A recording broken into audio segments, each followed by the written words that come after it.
The fact of the matter is, you know nothing about it. Or in other words, you are stepping into an absolute abyss. The fear is not about death, the fear is lack of light on death.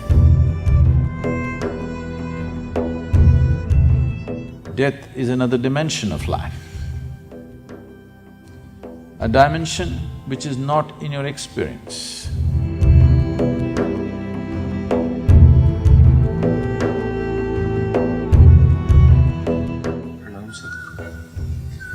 They say the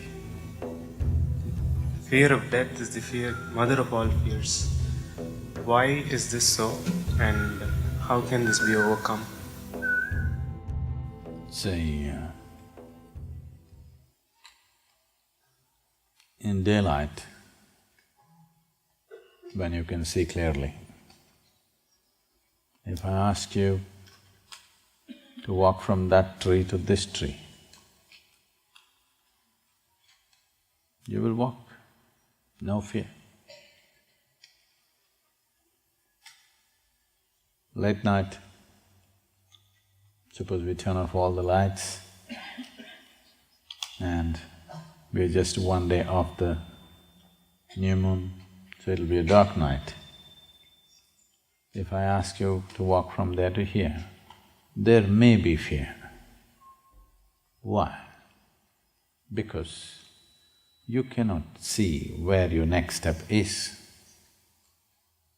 You don't know what you're stepping into. That's a fear. The fear is not about the night. The fear is about the lack of light.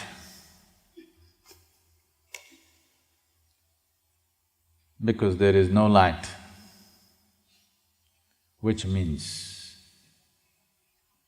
your visual apparatus are no use, suddenly there is fear. Because you are unable to grasp where is the next step. When it comes to death, it's a nice day to live and die. When it comes to death, it doesn't matter how many things you have fooled yourself with. Doesn't matter how many books on death you have read, how many things you have heard. Suppose next moment is death, you know nothing about it. The fact of the matter is, you know nothing about it. Or in other words, you are stepping into an absolute abyss. You're stepping into a dimension that you're unable to grasp. You can't see it, you can't hear it, you can't smell it, you can't taste it, you can't touch it. That means you have no way of knowing anything about it. Because you're stepping into something that you cannot see, you cannot in any way sense, there is fear. The fear is not about death, the fear is lack of light on death. Now, is this the mother of all fears? When we say mother of all fears, I know this word is being used in many ways. People have used this in terms of mother of all battles.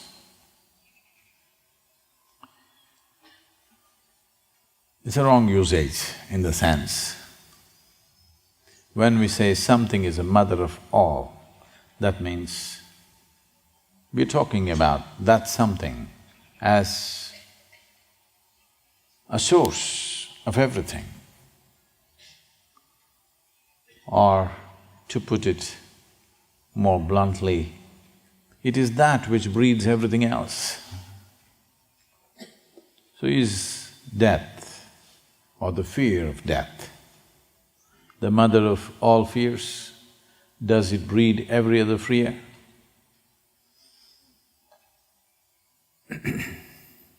Not necessarily the death.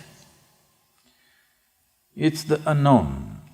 Whatever is not known to you, whatever you're not able to grasp, that brings fear. Death is a classic example of the unknown. Of all the things that you may know and not know, death is one thing that for sure you do not know. Human mind is capable of projecting itself in many ways. It's capable of corrupting everything.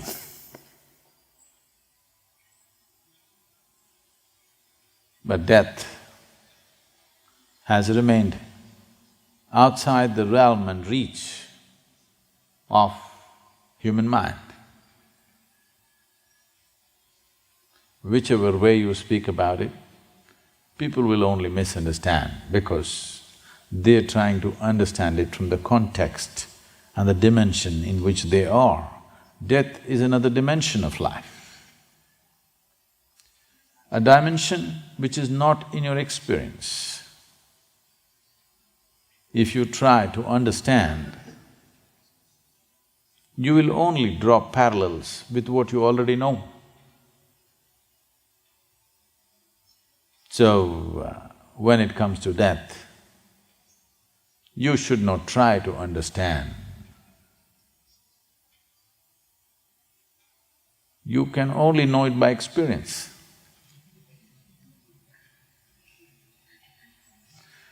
And you're not ready for it.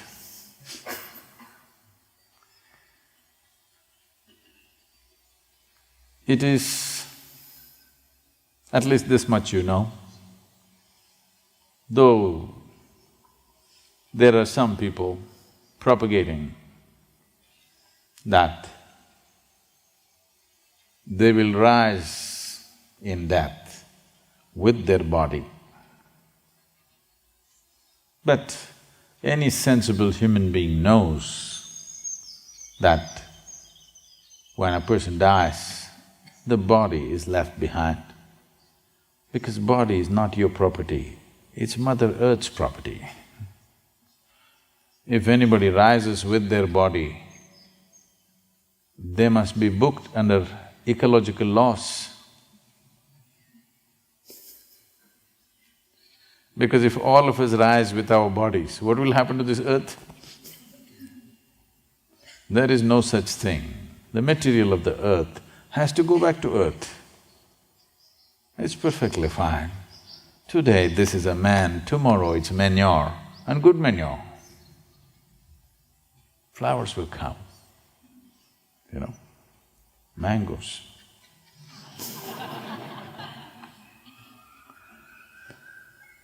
And it's perfectly fine. At least when you're dead, you could turn sweet. Isn't it nice?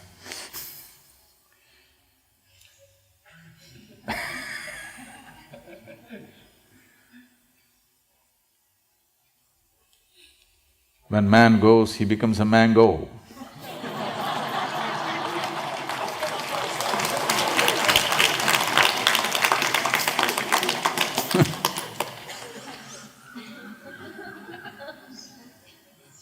So, the fear is not even about losing the body. If only you had a clear-cut knowing or an insight as to what will happen after you die, you would come to terms with it. You would check how the accommodations are out there.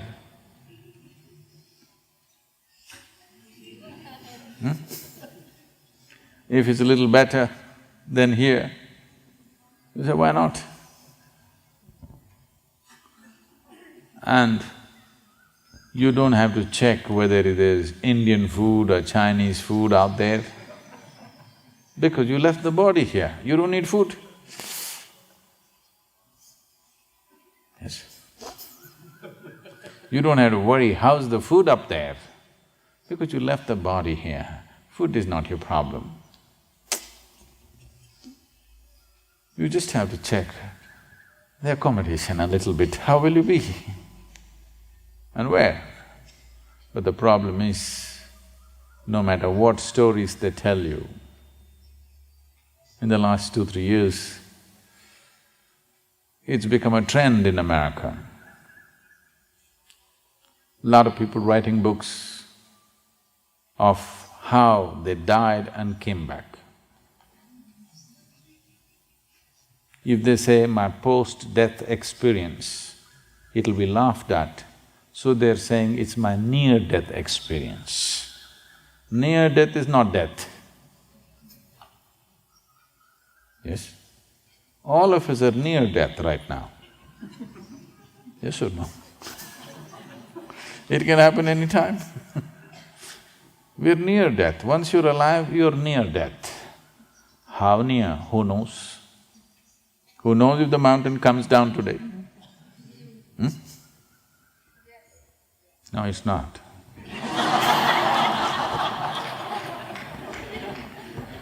But no guarantee.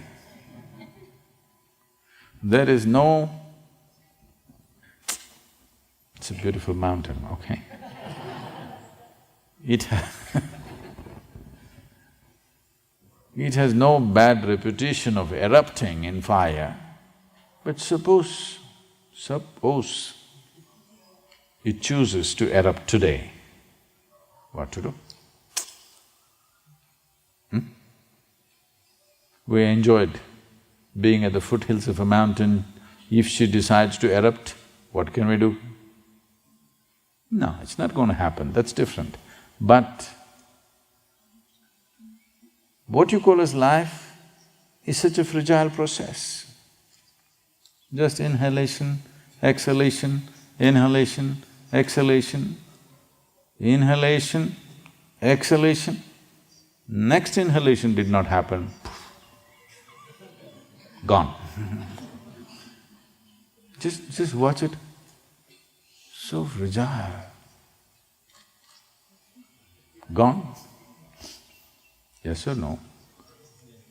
Very fragile. It's like this, little like this, gone. At the same time, see how sturdy it is, how many things a man can do. But so fragile, it can go away.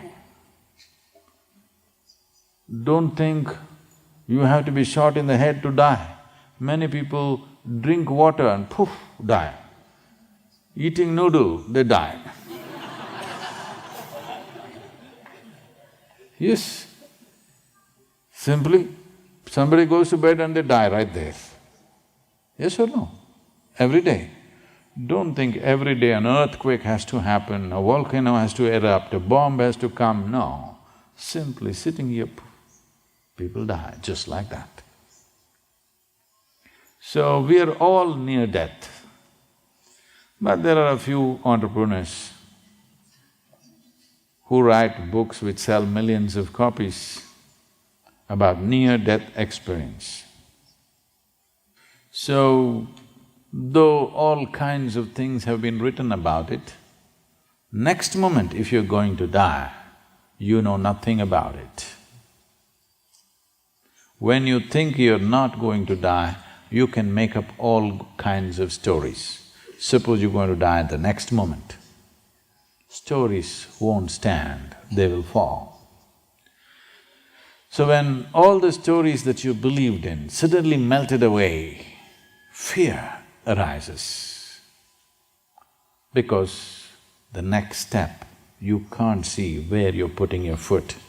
You don't know what it is. So, death is not the mother of all fears. Not being able to sense what is next is the mother of all fears, and death kind of epitomizes that experience. But you will see in this culture, people choose to die at a certain time, they fix their times, they sit down, with a very blissful smile on their face, they die. because they have realized the nature of life. If you know the nature of what this is, then there is no death. Death is a fiction, in a sense. Did you ever die, anybody here? No, I'm not asking near death, I'm saying real death. Did you ever die, anybody? No. No. Did you meet anybody who died and came back? No. Have you ever seen a dead person? Where? Where? You saw a dead person? Where? No, you've seen a dead body. Have you seen a dead person? No. You only saw a dead body, not a dead person. So you have not seen a dead person, you have not met somebody who died and came back, nor have you any personal experience. So, how did you conclude that you will die?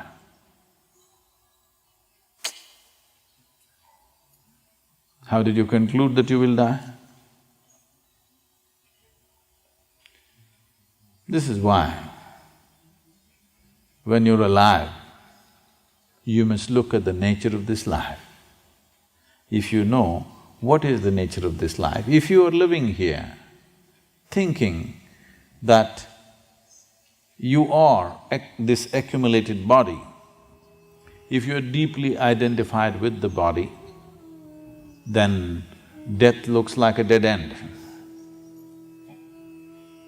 If you know something in your experience, not in your thoughts, in your experience you know something beyond the body,